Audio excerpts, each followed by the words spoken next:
The significant role of traditional occupational groups in the rural agrarian economy generally goes unnoticed.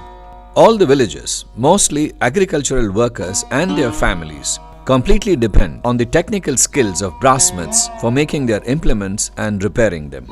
The abject poverty experienced by brassmiths community, uprooted as they are in the process of socio-economic changes, are now eking out a livelihood by migrating from one village to another, selling their services. Mr. Ashok symbolizes the misery of brassmiths coping with changing situations.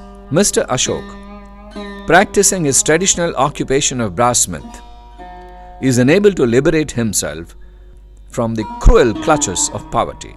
The lady you see beside him is his wife Parvatamma, who married him when she was 15 years, and now they are blessed with 3 children. But what a blessing! The first child, conceived at an immature age, in a poor family, incapable of giving nutritious food, no prenatal care, is born mentally retarded.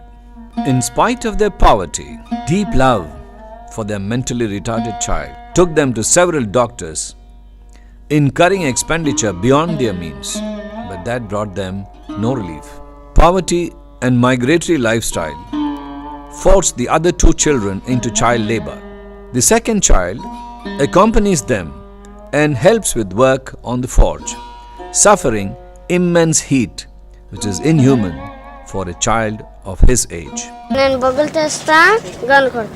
The tortuous burden of poverty compelled them to part with the third child.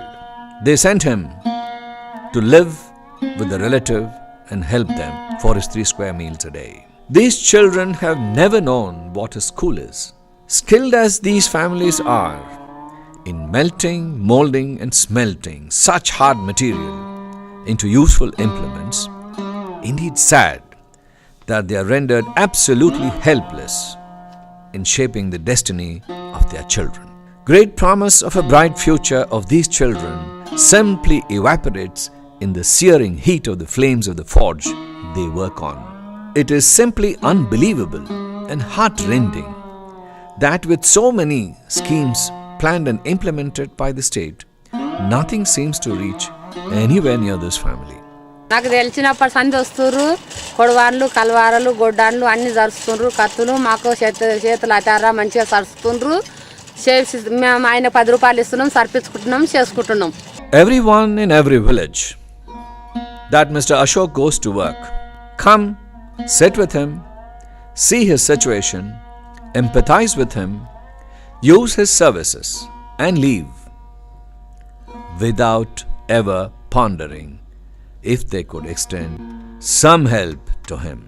Water, water, everywhere, not a drop to drink.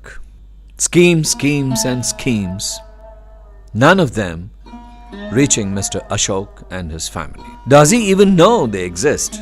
Who is to tell him? మాది చాలా పేద పరిస్థితి ఉన్నది. ఊరు గ్రామం తిరిగి బతుకుతున్నాము. మాకు ఏది డ్యూటీలు కానీ కొలువులు కానీ ఏవి లేదు. మా బాబు కూడా పెన్షన్ లేదు, ఏది లేదు. He continues to suffer inhuman indignity, oppressive, humiliating poverty.